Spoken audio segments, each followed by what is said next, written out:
Hello everyone! Today we are covering the manhwa, The Villainess Reverses the Hourglass. Please like, comment, and subscribe if you like this video, and tell us what you think. It helps us a lot. Okay, here we go! The manhwa starts with a small girl, alone and afraid in the dark. Her name is Aria. She's very poor, but her luck is about to change due to her mother's remarriage. The remarriage was a financial success, with the girl growing up in riches. She was beautiful, but she was spoiled, and soon she ended up being the most evil woman in the world. Her luck has a quick turn because soon the villainess meets a saint, who sets her up in the court and makes her so unpopular that eventually the evil woman is killed. Right at the end of her life, she wishes that she could go back in time and change her ways to save herself from her fate. Suddenly, a miracle happens. She is whisked away back in time to her childhood, and the hourglass has made new encounters for her as she makes her way to rewrite her fate. A maid has just dropped a glass, and the glass has cut Aria's leg. Everyone is frightened of Aria and her temper, but she forgives the maid to the surprise of everyone in the room. Aria excuses herself to find Miel, a girl in the palace, and Aria's own stepsister. And while she searches, she has a flashback to her previous life. She remembers her execution and how in that timeline, Miel set Aria up from the beginning to be despised by everyone in the palace.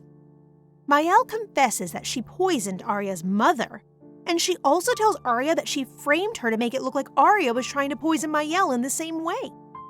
Aria swears to herself that she will repay Miel for her actions and give her what she deserves.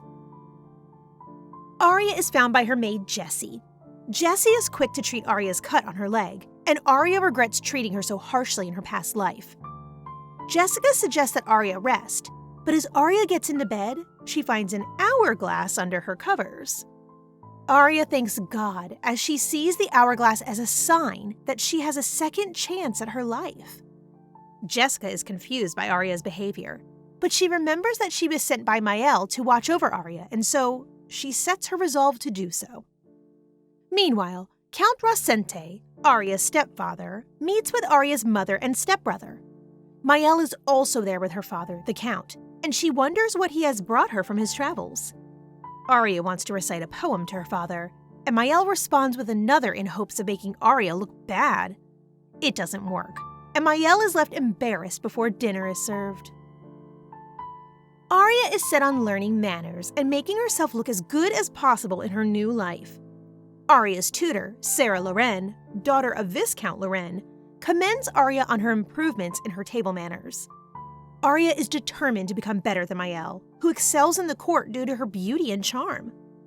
Since Aria knows that in the future, Sarah will become a marchioness, she wants to get on Sarah's good side and stay there, in hopes that Sarah will take care of her and be a stepping stone to power for Aria in the future.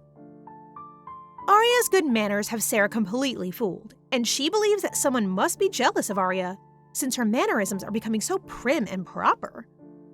Aria remembers a previous day where she had dinner with her family. Miel comments that before, she thought that the servants were bringing Aria messed up food due to Aria's plates being so messy.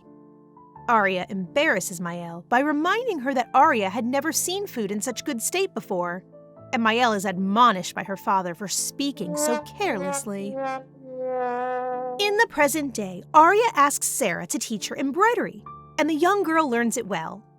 Aria wants to make a handkerchief for her new father in order to get on his good side, but she doesn't want Miel to find out, in fear that Miel will start training in embroidery and give her father a gift as well. Miel does the handkerchief well, and sets her sights on embroidering a golden rose, the family crest of the dukedom Frederick. Aria intends to wedge herself between Miel and her future fiancé, Oscar Frederick. Miel gives her father the handkerchief that she embroidered, all the while being jealous of Aria's skill at the craft. At dinner that evening, Miel suggests to her father that he invest in leather, as it is a current fashion trend. Aria explains to her father that leather might become unpopular since it has issues in its manufacturing, and she tells her father that fur might be a better investment due to a princess starting a trend with it. You have to admit, Aria is really a smart girl. So sneaky. Aria's father leaves soon after that to go purchase fur to invest in. And before he leaves, Aria makes sure everyone sees her give him the handkerchief that she worked on. Later, Aria has tea with her mother and they discuss finding a husband for Aria. Once again, Oscar Frederick comes up in conversation. Aria's mother suggests that perhaps one lady from the family, either Aria or Miel, could marry into the Frederick family. Aria is celebrating her small wins. Her brother Kane is off training in the academy, and Miel won't come out of her room because she is busy building her embroidery skills. As a result, Aria is spending time with her teacher, Sarah. Sarah invites Aria to tea with some of her friends, and Aria uses the opportunity to get rid of rumors about her rude behavior and terrible attitude that had been going around in court. Aria plans to go get new clothes for tea, but one look at her wardrobe has her making a different plan. She orders Jessie, her servant, to get rid of her outdoor clothes, but soon realizes that she cannot go out shopping with her indoor clothes. As a result, Aria concocts a plan to borrow clothes from Miel. Aria sets all her old clothes on fire and makes a huge show out of not having any more clothes to wear to the servants and to her mother. Her mother orders her to borrow more clothing from someone of a similar build to her, and so Aria makes her way to Miel. Aria makes a point to borrow the dress that Oscar gave Miel as a gift for her last birthday, and Miel has no choice but to let Aria borrow the dress in order to keep her image as the nice, proper lady of the house. Aria arrives at the square to go shopping. She looks around at one shop and chooses to dress modestly in hopes that it will both impress her father and also make him want to spend more money on her. On the way out of the shop, Aria sees a young boy selling newspapers, and she remembers from her past life that he died tragically due to a carriage incident while he was out selling the paper. Aria tells Jessie to pay the boys a month's profit in advance and to buy his paper every time a new one comes out. In the carriage, on the way back to her home, Aria reads the paper and finds rumors on the crown prince. She wonders if it would be too much to have a prince on her side, but her thoughts are cut short by another stop. Aria goes to the shop that repaired her hourglass, and she pays the shop owner double for fixing the trinket so well. She looks around the shop, and as she looks, strange men in cloaks come into the shop. Aria feels as though she is in danger, but before she leaves, she tells the owner to sell his auction ticket that he has resting on the counter. Suddenly, one of the men grabs Aria's arm. He asks her why she told the man to sell the ticket, but Aria is frozen. She feels as if she has met this mysterious man before. Aria cannot figure out who the mysterious man is, but she deduces that he cannot be older than 20. She thinks that he is a nobleman from the countryside, and after some convincing, she gets him to let her arm go. Aria explains that there is a rumor going around that the rich will close the casinos, thus making gambling and auction tickets a waste of time and money. The mysterious noble pulls a sword, and he tells Aria that if she's lying, he will make her regret it. Aria convinces the man that she wouldn't know if it was the truth or not, as it's just a rumor, and he lets her go. As Aria leaves, the noble note that the Rosente insignia is on Aria's carriage, and the Frederick crest was on her dress. One of the mysterious noble's men assumes that Aria is Miel, due to the Rosente crest and the Frederick crest on the dress. The noble isn't too sure, as Miel doesn't suit Aria at all in his eyes. He decides to drop the subject and wants to check on the casinos, much to his men's disappointment. The noble decides to be the one to make the casino go out of business. Meanwhile, Aria has made it home and she wants to complain to her mother about the knights that were with her, as they didn't keep her safe from being grabbed. Instead, Aria decides to mess with the knights and have them run to fetch her things to make up for the fact that they were a little bad at their jobs. Once she is alone, Aria decides to return the dress to Miel, in hopes that the mysterious noble and his men think that she was Miel at the shop. Aria watches Miel go out into the town with the dress that she wore previously. While she watches, Sarah gives Aria the rundown on how the tea party will go. Sarah suggests that Aria prepare some embroidery for the ladies, as noble women exchange gifts in order to build friendships.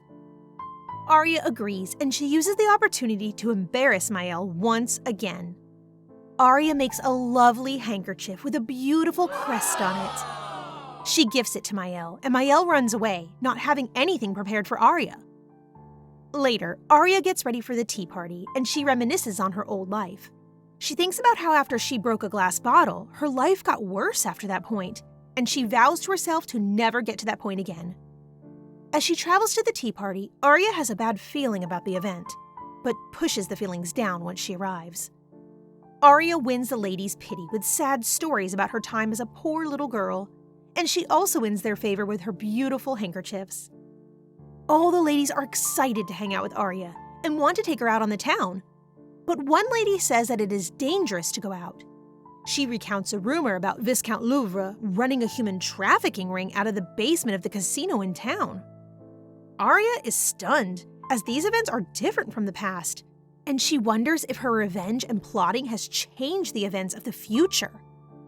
Aria hatches a new plan and orders John, one of her knights, to go do her bidding. Ooh, what does she have plans? John has been tasked to snoop around to find out if the Crown Prince is also responsible for the human trafficking ring. He is warned to stop snooping, and for the meantime, it seems as though Viscount Louvre has been caught. Aria sets her plan in motion, and she asks her mother for tutors.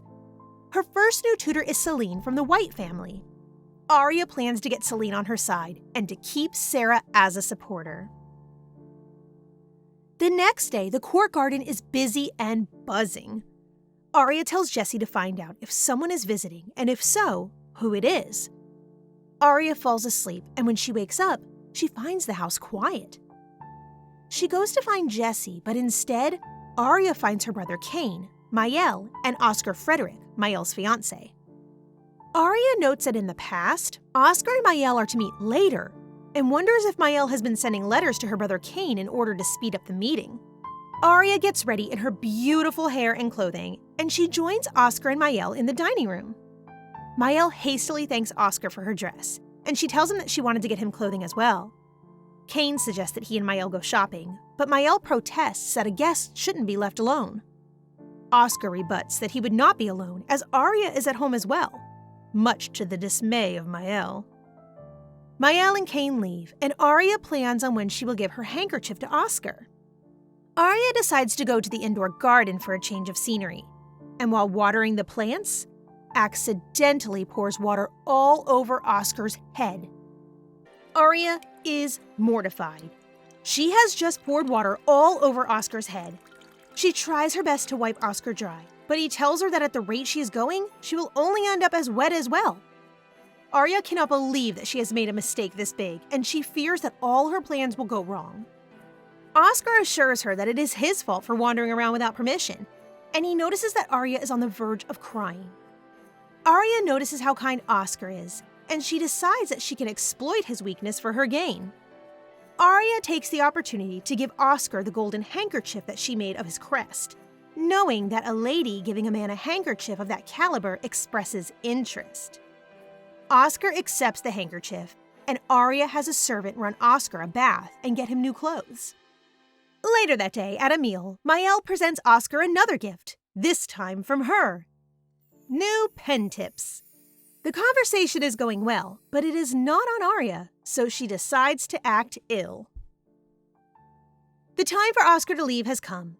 Soon after he leaves the palace, Aria's mother rushes in, wanting Aria to tell her everything.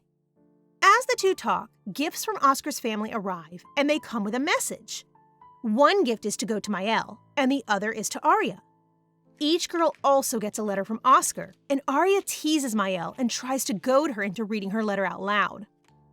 The gifts are open, with Aria's gift being a dress, matching shoes, and a hairpin. Aria decides to wear the pin on her way out to an outing, and she decides to go to a fancy jeweler on her way back in order to get something for Oscar. At the outing, Aria meets with her new friends from the tea party, and they fawn over her. As Aria takes her leave, she notices that her coachman is not the same man she arrived with. She questions the man and deduces that he is a murderer, sent by Miel to assassinate her.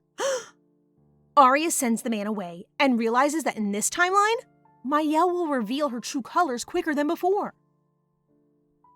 Aria sends one of her guards away to find a different coach to take her home, and while he searches, she goes to the jeweler's to find something for Oscar.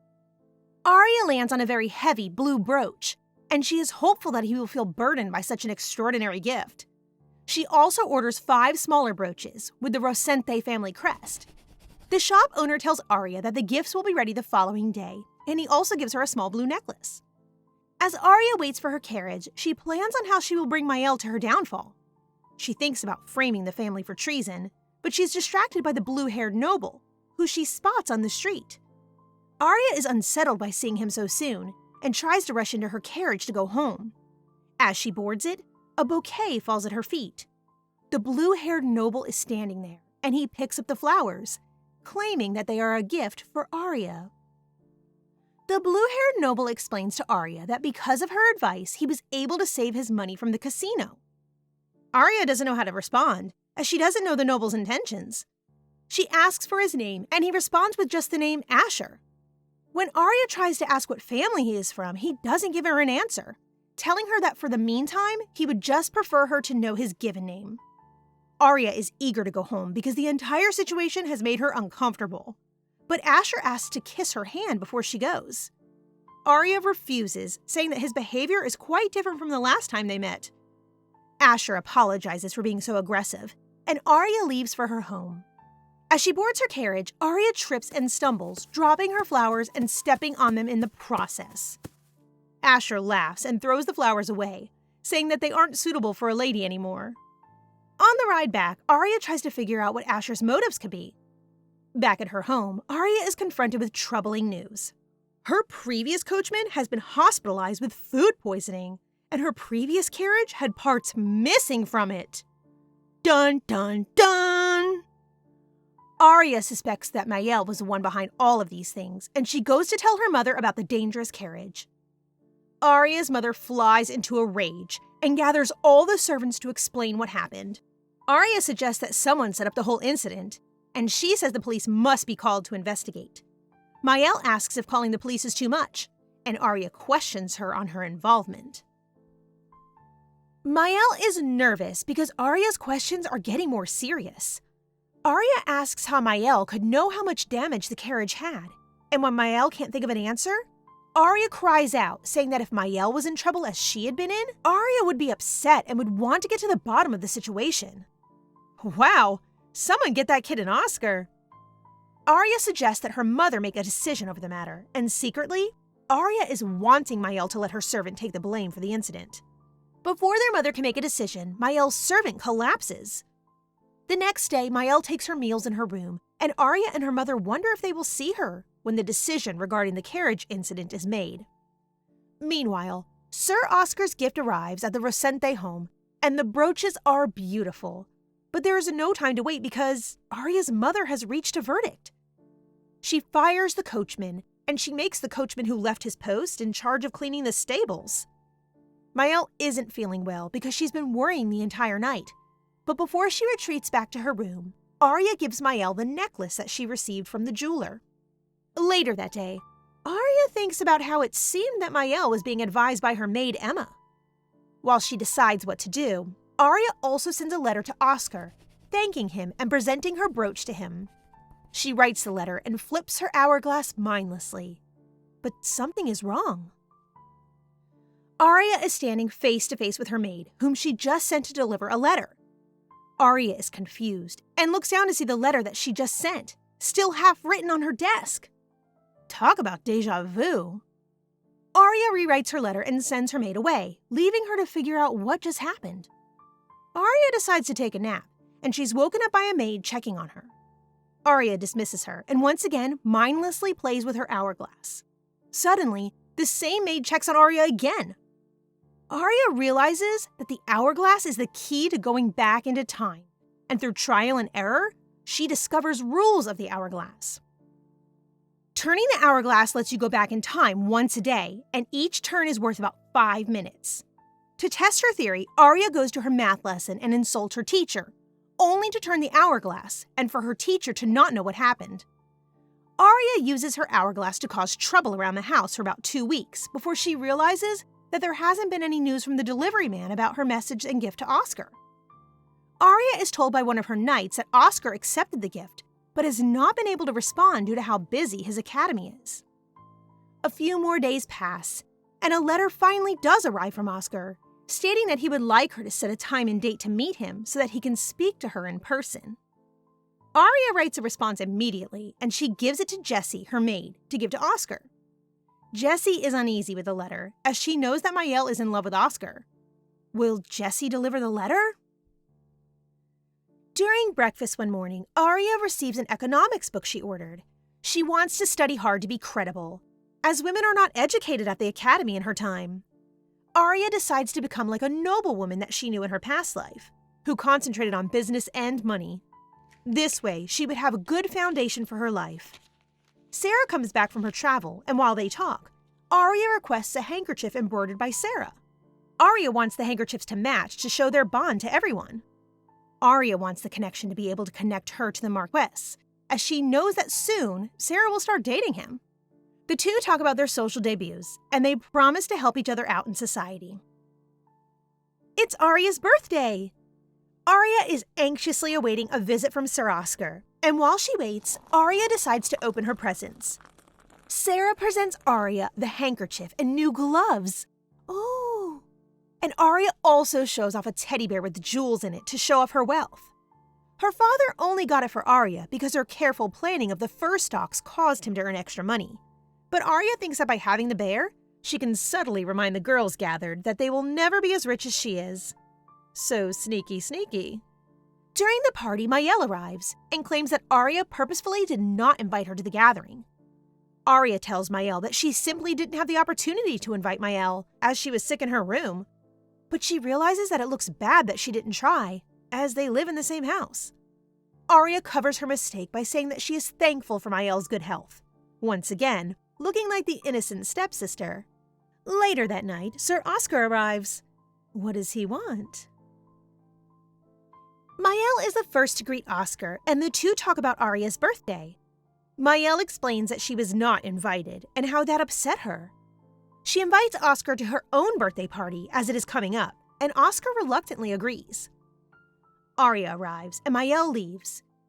Aria shows him that she has been wearing the hairpin he gave her, and she tells him that he is the first person that she has gotten a gift for. Oscar actually brought the brooch back to return, but Aria convinces him to wear it instead. Oscar gifts Aria a bouquet of flowers, and Aria asks to be his pen pal. She convinces him to be pen pals, even though Oscar is nervous about constantly writing to his fiancé's sister.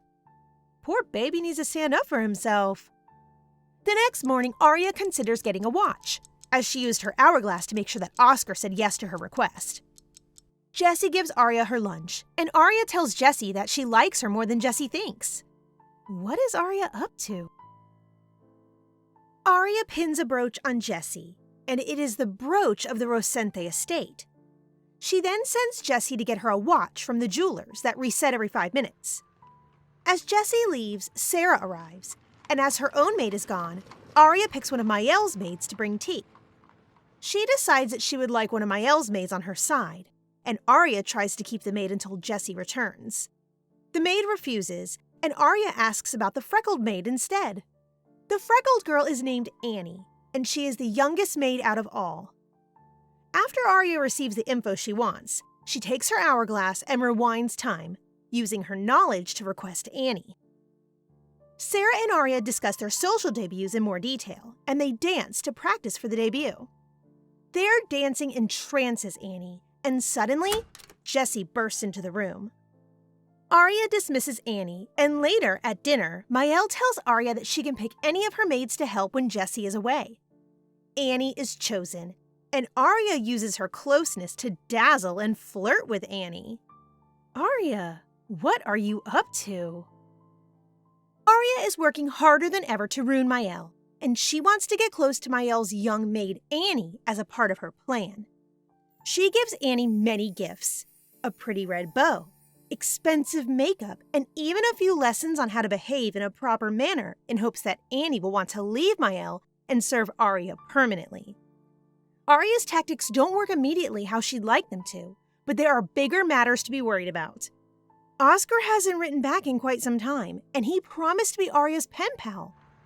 Aria wonders what could be wrong since Sir Oscar doesn't seem like the type to lie. And on the day of Miel's birthday party, a carriage arrives and Aria thinks that it must be Sir Oscar. Who is in the carriage? It's their father. He has come back for Miel's birthday, and he has brought a young man with him named Rain Pino. Aria doesn't remember Rain from the past, and in fact has never seen him before. Is the timeline becoming mixed up again? Aria still wants to embarrass Miel at her birthday party, and when she sees that Miel's dress looks similar to the dress that Sir Oscar gave her, Aria hatches an idea. She changes out of her old dress into the one that looks like Miel's in order to give her a gift of flowers in front of all her guests. This way, it will look like Oscar didn't put much thought into the dress, and it would seem as though Miel isn't at all that special to her fiancé. I know she's our protagonist, but the level of trickery Aria plays is insane. She's playing chess and everyone else is playing checkers. Anyway, as the guests whisper about the dresses, Miel's brother, Kane, comes back. And guess who he's brought with him? Sir Oscar is here. Aria is confused and a little angry at Oscar's appearance. For one, he never appeared at any of Miel's birthday parties in the past, so the timeline might be getting messy again. For another thing, he never replied to Aria's letter, and Aria doesn't like that one bit.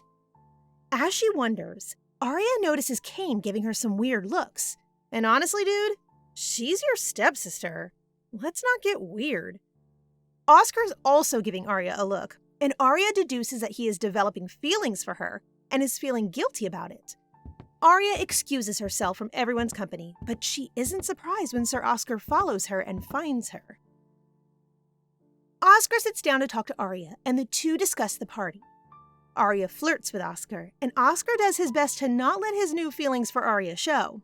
Poor thing.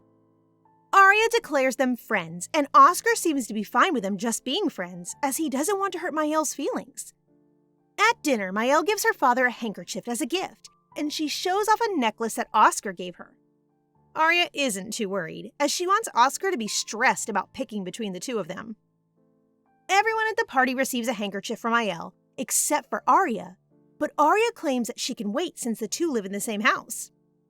Days pass, and Aria still does not have the handkerchief, and she expresses her disappointment about the situation to Annie as the two get ready for a gathering being held for Aria's teacher, Sarah.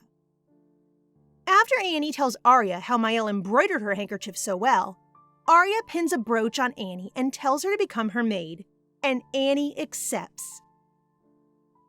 Rain is back, and he's brought more gifts for Miel.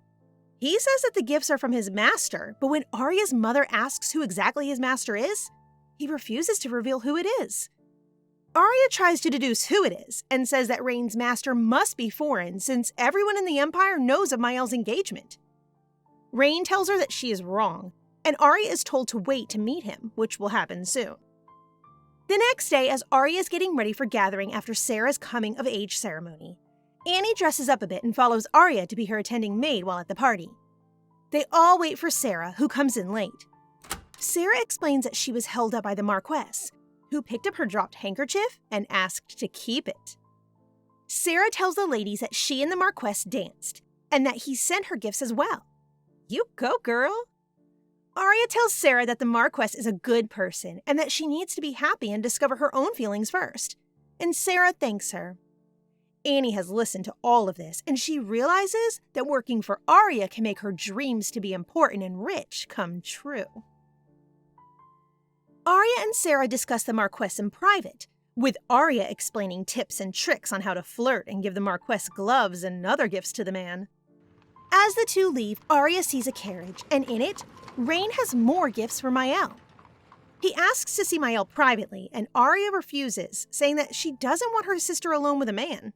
In reality, she doesn't want anyone getting close to Miel in order to isolate her, but our sneaky Aria is good at hiding her intentions.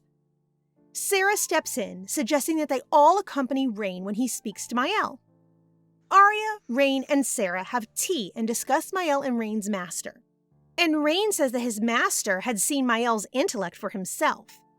He hints that Miel told his master some advice on a fur business, and Aria realizes that the Count took her own idea and gave Miel the credit. Aria rages, slamming things on the table and ground in front of Sarah and Rain. But suddenly, she turns her hourglass, and the conversation resumes 5 minutes in the past.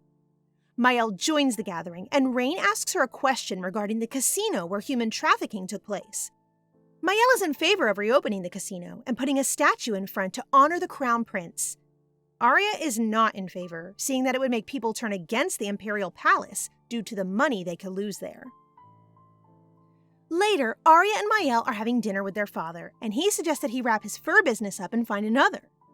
Miel suggests a fabric that is light since spring is on the way, and she suggests a silk or soft velvet to invest in. Aria is also asked, but she has a new strategy now. She doesn't want to give the family any good ideas, so she just agrees with Miel.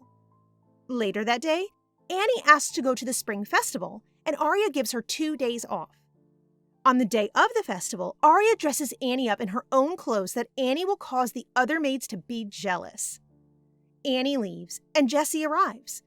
Aria asks Jessie if she wants to go to the festival as well, and Jessie suggests that they both go together. At the festival, Aria enjoys herself with Jessie and her knight, and she runs into Asher once again.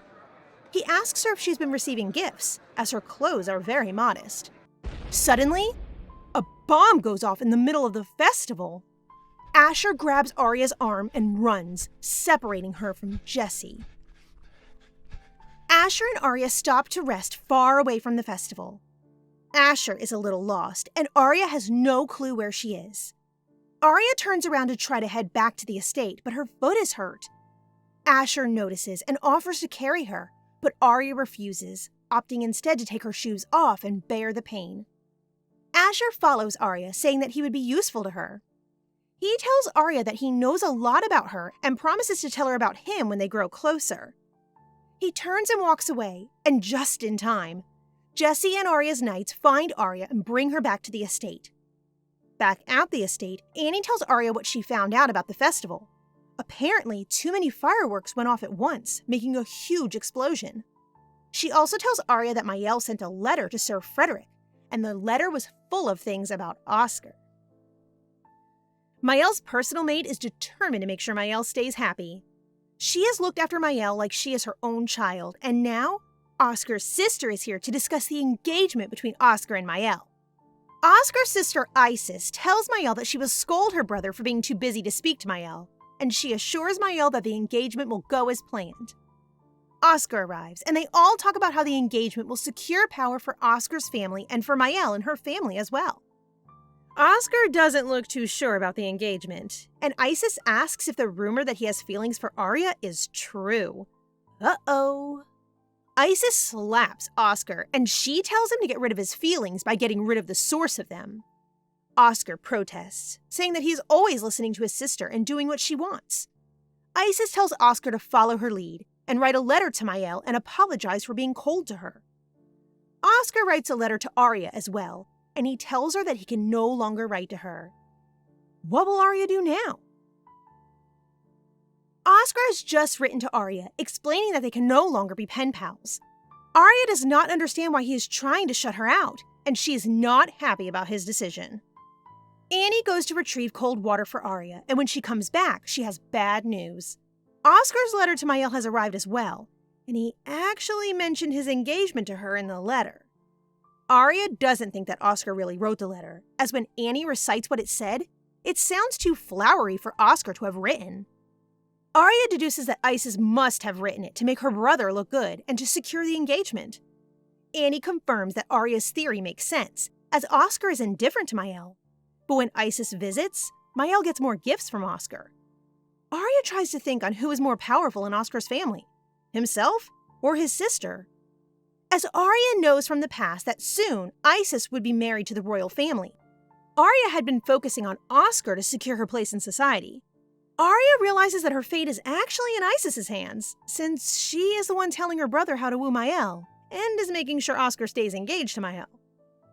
Later at dinner, Miel is wearing a hairpin that she received from the Frederick family.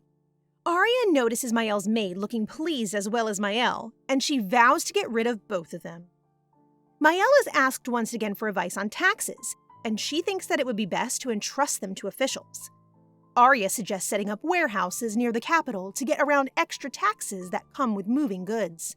and Aria's stepfather and Sir Rain love the idea. Rain brings up how Miel came up with the trend of fur, and Aria's mother gives everyone a side eye as she knows that the fur trend was her daughter's idea. Will she do something about it? Miel leaves in the morning to go to Isis's birthday party wearing a dress given to her by Sir Oscar and Isis. At the party, Miel does her best to give herself a solid foundation in society, and so she finds Isis to speak to. Isis compliments her dress, and Miel explains that Oscar was the one who gifted it to her. Sir Oscar arrives at the party as well, and everything is going according to Isis's plan, until the prince shows up. And guess what? The prince is Asher? Oh, wow. When Asher shows up, he is surprised to hear that Miel is at the party, but he welcomes her nonetheless. However, when he takes a closer look, he realizes that Miel is not the Miel that he knows. He's gotten Aria and Miel mixed up, and he believed that Aria's name was Miel. He wonders where Aria is while everyone else tries to figure out what their relationship could possibly be. What are we going to do now? Prince Asher is finally getting caught up on who exactly he's been meeting and talking to. Turns out, he has thought that Aria was Miel this entire time. He is amazed that Aria has learned so much about the aristocracy in such a short time, and he is impressed that she is nothing like the rumors that he has heard about her. Asher actually planned to go to Lady Isis's birthday party in order to confirm, once and for all, if Aria is who he thinks she is. Once Prince Asher is at the party, he comes face to face with Miel, who is not Aria. Asher is disappointed and leaves. Isis wants to know what is going on between Miel and Asher. Miel has no idea what is going on, since it's the first time she has met him. Oscar escorts Miel away to rest since the whole situation has upset her, and Isis tries to get the party back on track. As the party continues, Isis sends one of her knights to find out what happened between Miel and Prince Asher. Meanwhile, back at the Rosente estate, Aria is having a good time eating food and thinking on her next steps in her master plan. Her planning is interrupted by Miel coming home, escorted by no one else but Oscar. Miel fell asleep after her scare at Isis's party, and Oscar didn't want to wake her. So here they both are at the Rosente estate in the middle of the night. Oscar tries to leave, but Miel and her father beg him to stay, as it is late, and the guest rooms are available for him. Aria cannot believe that through the entire exchange, Oscar didn't glance at her once, and that night, she wanders the estate, trying to think about what to do. She spots Oscar standing on a balcony, but as soon as he sees her, he turns away. Aria dashes to get her hourglass, and she reverses time so that she can speak to Oscar. She begs him not to abandon her, and she reaches out to hug him and cry. Poor girl. The chapter opens with Aria dreaming about acquiring wealth. During the previous night, she fainted in Oscar's arms due to her using the hourglass in a fragile state. Aria is mortified because it looked as though she was begging Oscar to stay. After Aria fainted, Oscar carried Aria back to her room. He believes that she must be lonely in the mansion all by herself, and he believes that is the reason why she came to find him. Oscar doesn't want to make Aria upset anymore, and he vows not to.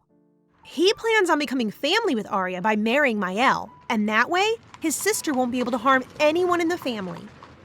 Aria doesn't know what could possibly be worse, that she was so vulnerable in front of Oscar, or that he carried her back to her room. Jessie interrupts Aria's thinking by asking if she would like to go outside. Aria refuses, but Jessie opens the window to let light in, and they both see Miel gathered with her friends outside. Suddenly, Jessie rushes in with news. She has gossip that she has heard about Miel, and it is about the night that she returned home with Oscar. Word has gotten out that the prince questioned Miel at Isis's birthday party, and it has also been discovered that the gifts sent to Miel were prepared by Isis's maid. Aria realizes that because Isis's maid sent the gifts, she actually did succeed in seducing Oscar. Aria decides to start targeting Lady Isis, since she is the one who stands in the way between her and manipulating Oscar. Aria gets dressed and goes outside, where she is mocked by Miel and her friends. Aria explains that she needs new clothes as she has grown more, and she hints at Miel's body still being childlike despite her growing age.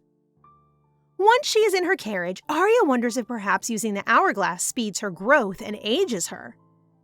While out shopping, Aria comes across a newspaper that talks about nobles losing business partners, and she wonders if she can use any of the information to her advantage. Aria, what are you going to do now? While Aria is speaking with her maids, Asher finds her.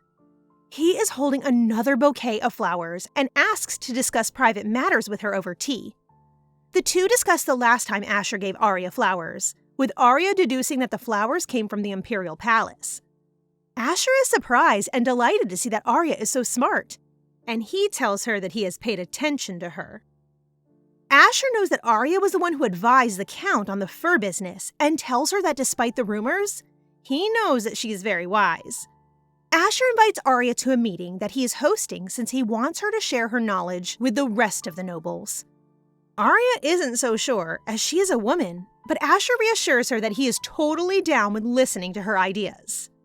He's a feminist icon for sure. Asher wants to give Aria time to clear her head and think on his offer, and he leaves. Aria's maids rush to her, asking if she's okay, but Aria is confused by the encounter with the prince.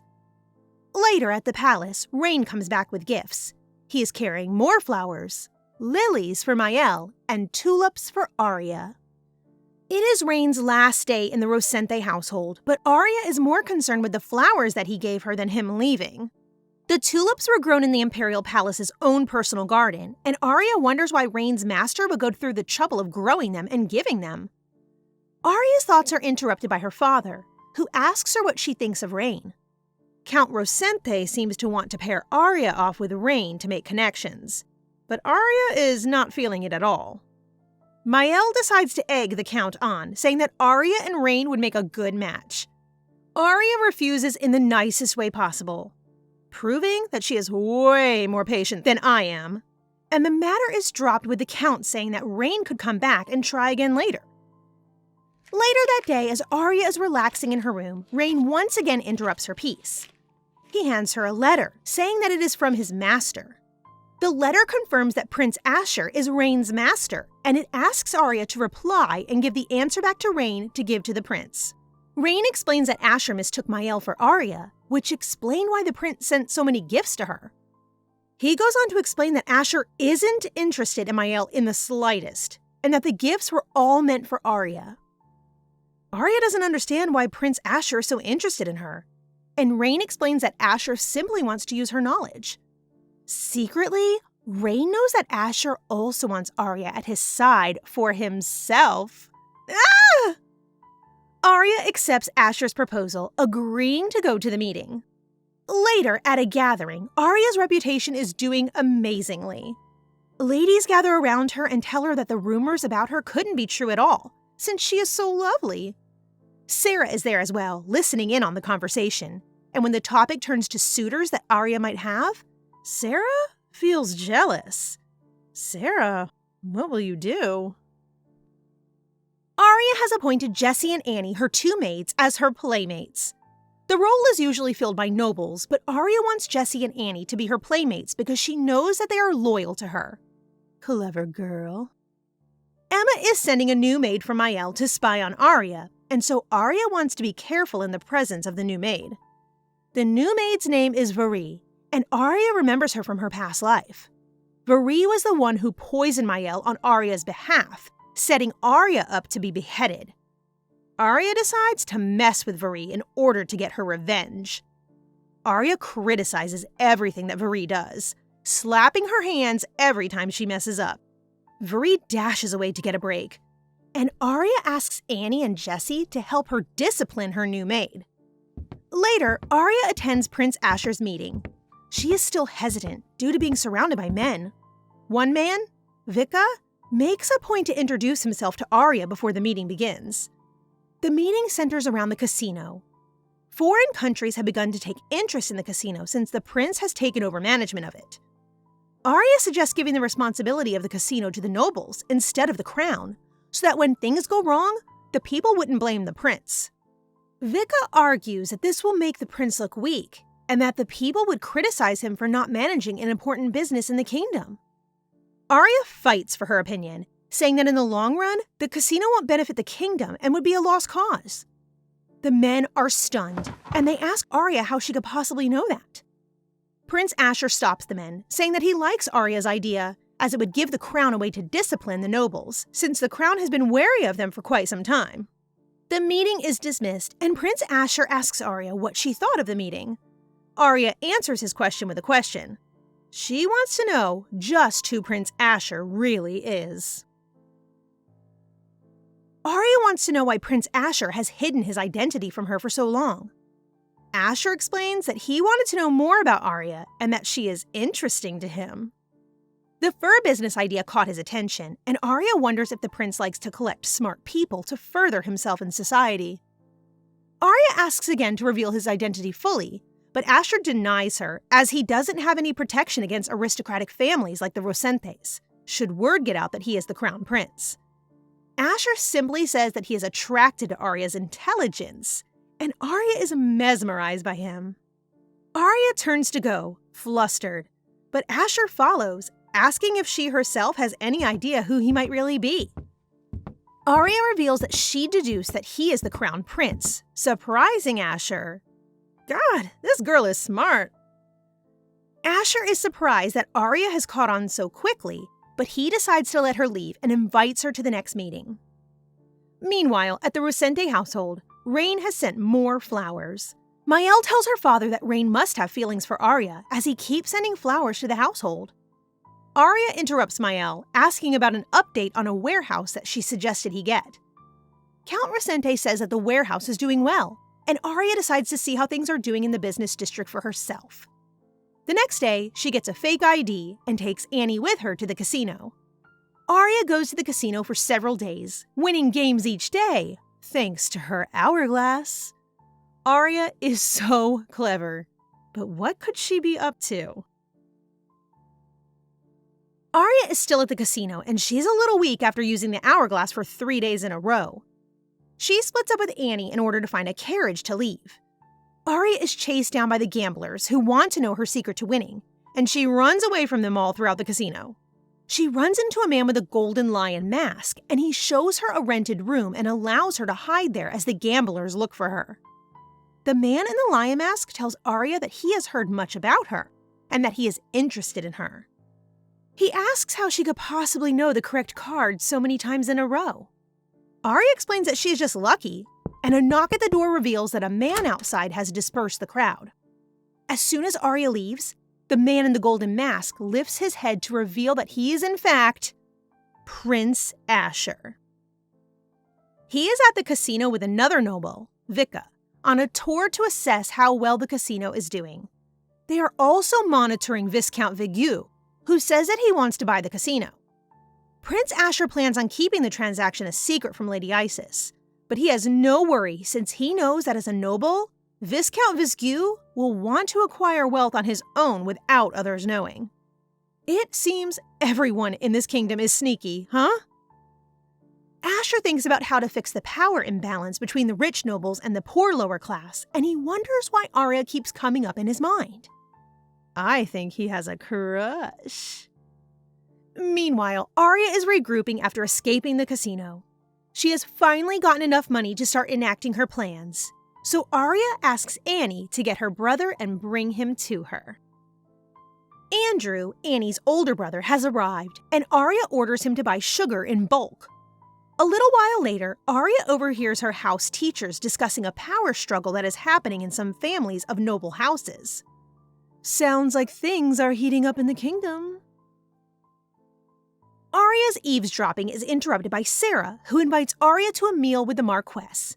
However, before Aria can get to dinner with the Marquess, she first goes back to another meeting with the nobles and Asher. The meeting discusses nobles who have been losing money through lost clients, and those in the meeting are worried that the lost money will lead to power imbalances and blame going to the crown. The casino makes enough money to make up for the lost funds, but Aria is curious about the relationship between the casino, the crown prince, and the Viscount Vigu. When Aria is told that the prince intends to sell the casino to the Viscount, Aria is surprised, as this did not happen in the past. Asher explains that the Crown Prince surveyed the casino and picked the right person to sell to in order to exploit them, and Aria agrees that a noble would be the correct choice to avoid criticism of the crown. After the meeting is dismissed, Asher chases Aria down to tell her that she was amazing in the meeting. Ooh, is Asher falling for our Aria? Isis is making her way to the Resente estate, and she is very annoyed that Viscount Vigu has bought the casino. She meets Miel at the entrance, and the two sit down to talk about Oscar. Isis compliments a blue brooch that Oscar gave her, and she lies and says that he has a similar one and is wearing it as a couple's brooch for her. Isis comments that Aria is rude, as she did not come down to see her, but Miel tells Isis that it is better that the two don't meet at all. Isis ignores Miel, and she makes a maid bring Aria to her. Aria's manners are better than Isis could have anticipated, so there is nothing Isis can use to incriminate Aria. They dismiss Aria, and when Aria goes back to her room, she meets Annie, who has gotten a call from her brother. Andrew has been successful in buying Aria sugar, and now Aria has more pieces in place to get more money for her plans. Later at dinner, the food is not good.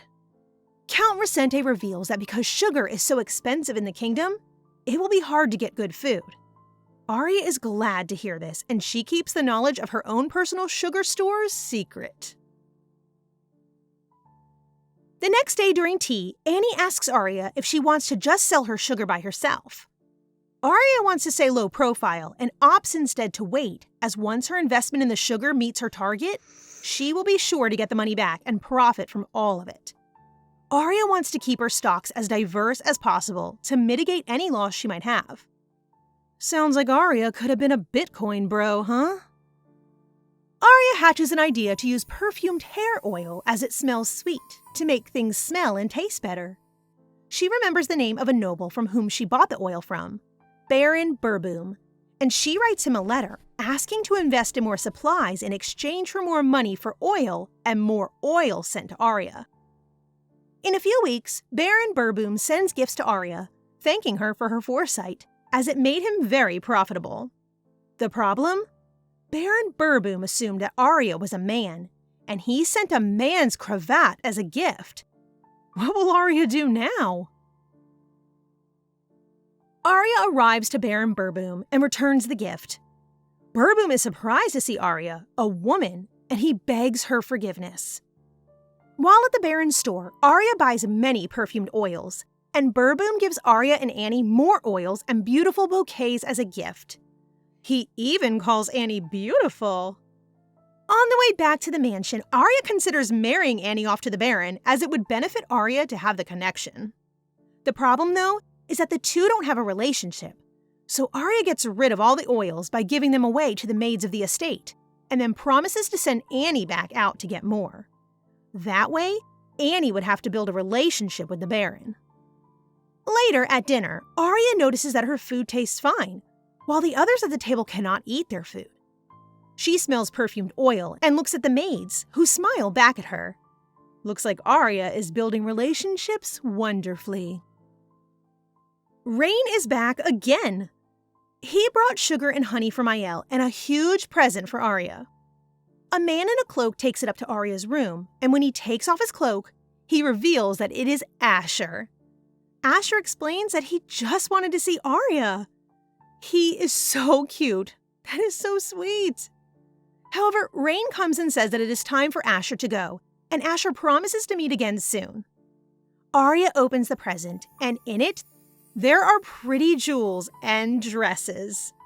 Aria thinks that Asher is cute for getting her the presents, but she no longer exploits men, so she doesn't know what to do. Later, Aria dismisses her tutors to get more to train her in financial matters. Aria also receives a letter from Sarah, who wants to meet her soon for a meal with the Marquess. Once Aria arrives at the estate of the Marquess, she is greeted by the Marquess and Sarah. They both thank Aria for setting them up together, and Aria wishes them happiness. Is Aria losing some of her edge? Another year has passed, and Aria is planning for her birthday once again. She wants another modest party to make contrast of Miel's lavish one that will come right after. At Miel's party, the ladies talk about Aria poorly, and Annie wants to teach them all a lesson. But Aria isn't paying much attention to them. She is keeping an eye on Miel and Isis, and she is surprised that Isis comes out to make an announcement on behalf of Oscar and Miel. What could she want to say? Isis announced that the engagement between Oscar and Miel is finalized, and Aria rushes out.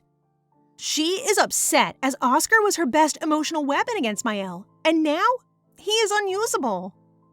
Aria finds a box with yellow roses and opens it to find a red brooch that she had given Oscar. Later at dinner, Count Rosente discusses when the engagement ceremony for Miel would be. Miel spies the red brooch that Aria is wearing, and later that night, she breaks down in anger. Miel thinks that Aria wants Oscar for herself. So what will she do? Miel's maid Emma is checking on her after a breakdown that Miel has had. After Miel confirms that she is fine, she asks if there's any word from the maid that she sent to spy on Aria. The new maid, Vari, isn't having much luck as Aria, Annie, and Jessie keep her so busy that she doesn't have time to report back to Miel. Miel decides to write a letter to Oscar and Lady Isis, but her maid advises her against it, as several bankruptcies have been gripping the nobles. Miel's maid vows to take care of things herself, and Miel suggests putting insect repellent in Aria's tea. Emma takes the suggestion, and in the meantime, she tells Miel to worry about a new faction that is composed of young nobles being successful in new businesses that they are creating. Emma suggests that Miel and Lady Isis align themselves with these nobles, as more connections mean more money and power for them. Miel invites them, and Aria is wondering why Miel would bother to invite lower-level nobles for a tea party. As this never happened in the past, Aria decides to invite herself to the tea party to check on Miel herself. Aria joins the party, and the nobles there pay attention to her, leaving Miel out of the spotlight. Aria encourages the women to have a personal hand in each of their businesses, contradicting Miel, who believes that the noble women should just manage their households. The lady seems to like Aria more than Miel, but Aria is surprised that Miel even thought to invite the women and tried to make connections with them. Miel has Emma give out rose-shaped brooches to the women in attendance, but it seems that these gifts are too extravagant for the women. The women turn them down, and Miel cuts the meeting short, also informing the nobles that there will not be another meeting. As Miel leaves, Aria volunteers to host the next meeting, but the women invite her to a meeting of their own. Rain is with Prince Asher, and he has a report on the Baron Burboom and his associates. The prince has received an invitation to their meeting, and Rain suggests that the prince goes. The prince wants the investor of Baron Burboom to be on his side if they are not a part of the aristocratic faction, as the investor has made the Baron very rich. Prince Asher agrees to go, and Rain has another report about the nobles who tried to send the prince away from the capital.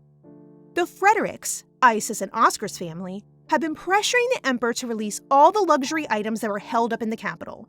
As a result, the emperor wants Prince Asher back home as soon as possible. Asher agrees to let luxury items back into the market, which includes sugar, and the two speak about the person who ramped up sugar prices in the market in the first place. Looks like Aria is shaking things up even when she isn't around. Rain suggests that Prince Asher visit Aria, and he mentions that it would be easy due to his powers. Asher explains that he would suffer an adverse reaction to using his powers, as there is such a large distance between Aria and him. Later, Prince Asher writes a letter to Marquess Vincent's office, telling him to sell all luxury goods at less than half of their current value. Vincent wonders why the prince is attacking the aristocratic faction so hard, but he isn't complaining since the faction holds monopolies everywhere, from luxury goods to the casinos. As a matter of fact, the casino is in trouble, as the prince has gone and arrested everyone inside for tax evasion and frauds. The news reaches Aria, and while she is happy that she was right, she worries that if the aristocrats fall, that she and her family will go down with them. Is she right? In the meantime, Aria is goading Vari into showing her true colors by continuing to bully her. Will Vari fall for the trap?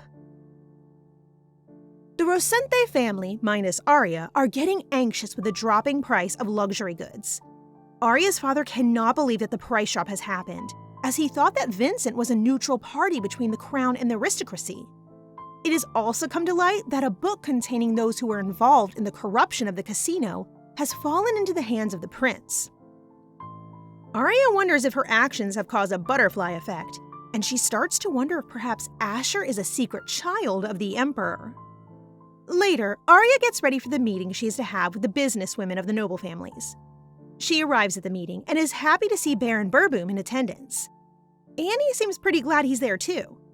Another mystery noble, Louis Pinonua, arrives at the meeting, and he greets Burboom. In reality, Pinonua is Asher in disguise, but in order to get an unbiased view on the nobles, he must show up in secret. Aria and Asher catch each other's eyes, and they're both surprised to find the other there. Aria tries to put Asher on the spot in order to see what his intentions are, and she asks what the business is that his investor is backing. Asher's business idea? A school. Asher plans on establishing a school in the capital, and the school would accept anyone, regardless of wealth or status. It would train commoners in business, and in turn, the business people of the capital would fund the school in order to get more business people in the future. The more the nobles invest in the school, the more they would be able to get out of it. Aria isn't too sure, remembering her past life how she longed to go to school, but could not as she was too busy trying to get food and survive day to day.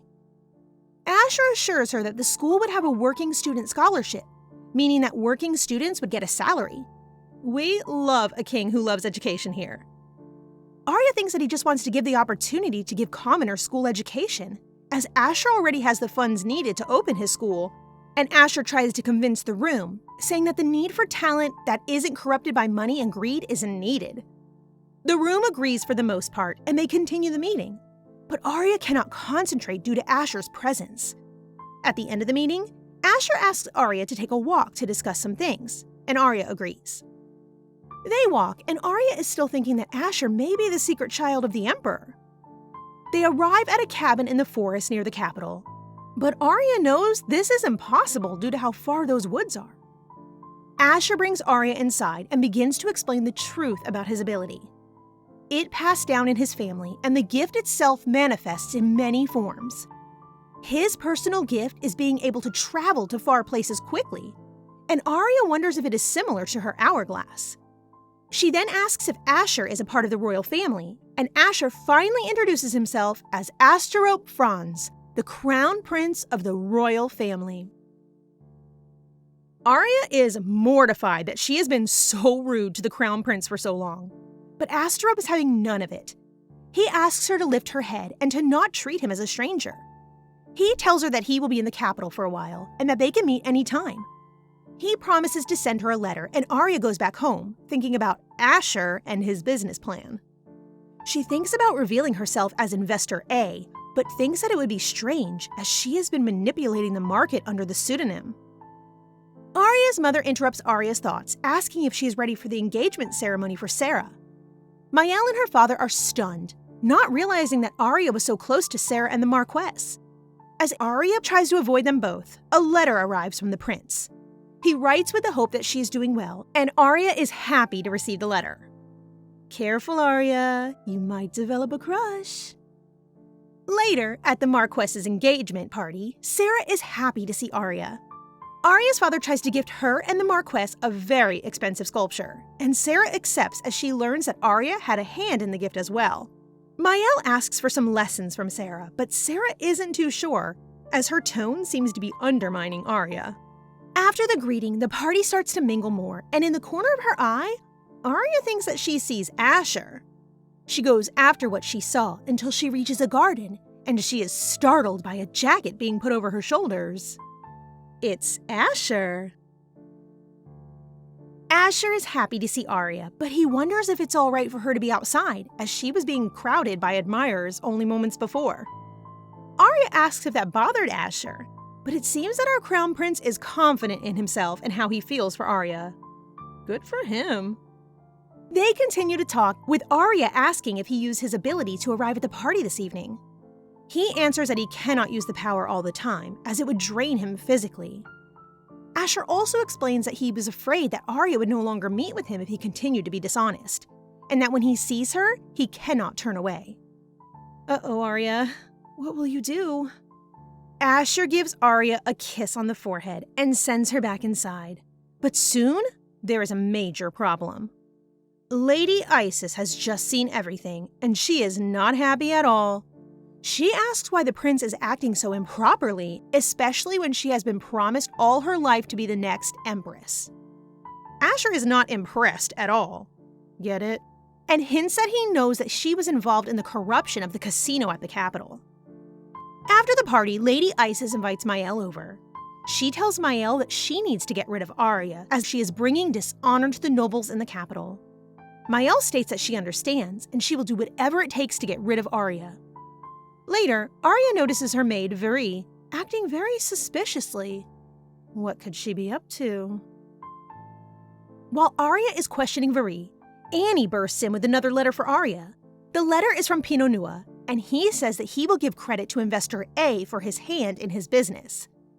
Aria wonders if Asher has also suffered at the hands of nobles in his past life.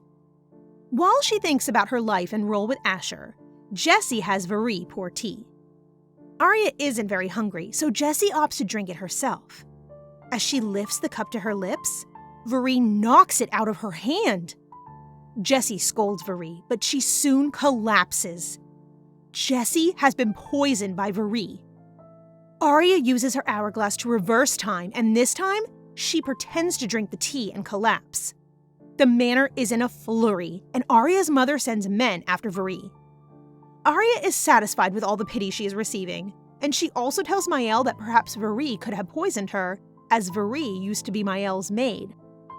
The news of Aria's poisoning also reached a guest, so rumors are spreading everywhere outside the manor as well. Aria asks Jessie if she could tell who was involved in her poisoning and why they did it, and if Jessie could spread those reasons around as well. A few days later, Sarah comes to visit Aria out of concern for her. She tells Aria that she will always be on her side, and Sarah reminds her that there are people that love her. People are still talking about Aria's poisoning. Sarah is defending Aria left and right. The Marquess wants the search for Vari to be wrapped up quickly, and Jessie is telling people that Vari could not have acted alone. Aria tells two investigators to talk to Emma and Miel, as Aria states that Emma is not fond of Aria due to her upbringing. As the investigations continue, Aria speaks with Jessie about if Emma really was behind the poisoning. While they talk, Aria notices fresh tulips. She asks Jessie if she has been replacing them every day, but Jessie tells her that they have been coming every day, fresh. Aria wonders if Asher has been bringing them himself every day. But before she can figure out what to do, Sir Kane comes in the door. He wishes Aria well and then leaves. But Aria notices that his gaze seems slimy. Ugh.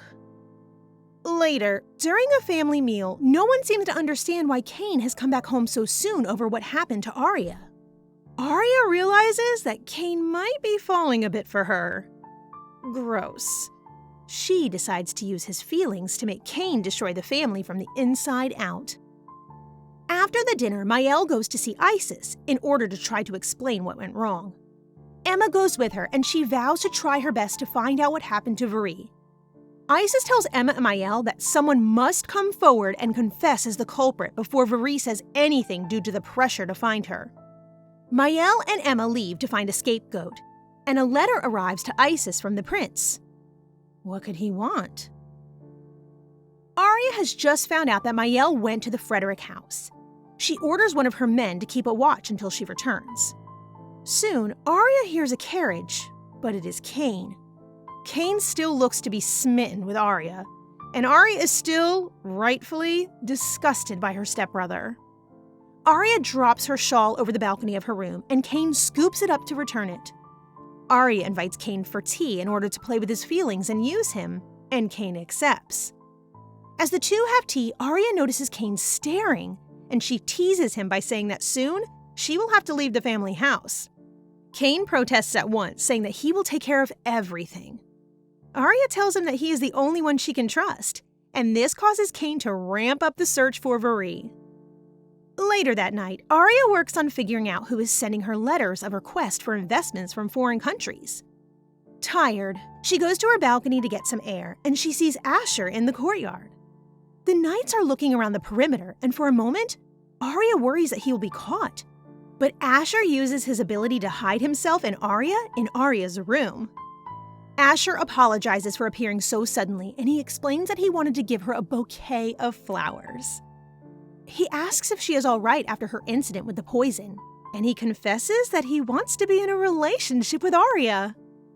Aria realizes that she has feelings for Asher as well, but Asher interrupts her by saying that the person who poisoned her has been found as well. He hands Aria a letter, trusting what happens next in Aria's hands. The next day, Aria arrives to a small cabin, and in it, Vari is tied up and gagged. At first, Aria wanted to kill her, but she realizes that she has a beautiful opportunity. She tells Vari that in order to have her life spared, she must travel back to the Rosente home and tell everyone who the real culprit behind the poisoning was.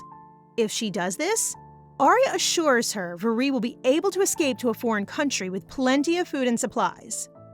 The next day, Vari shows up to the home, and the servants go up in a frenzy. Everyone gathers around to see Vari as the guards grab her, but Aria calms the crowd, saying that Vari has something to say. Vari tearfully admits to poisoning Aria, but claims that she didn't want to do so. She points her attention to Emma, Miel's head maid, and says that Emma made her do the deed. The whole house is in shock, and Emma rushes to grab Vari and beat her.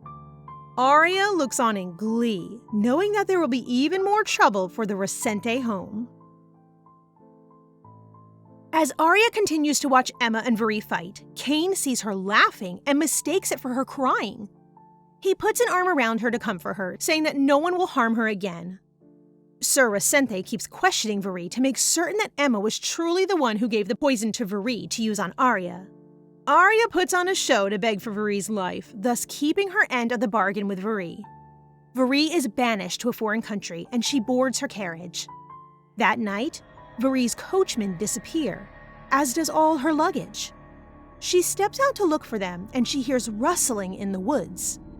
Vari is ambushed and killed.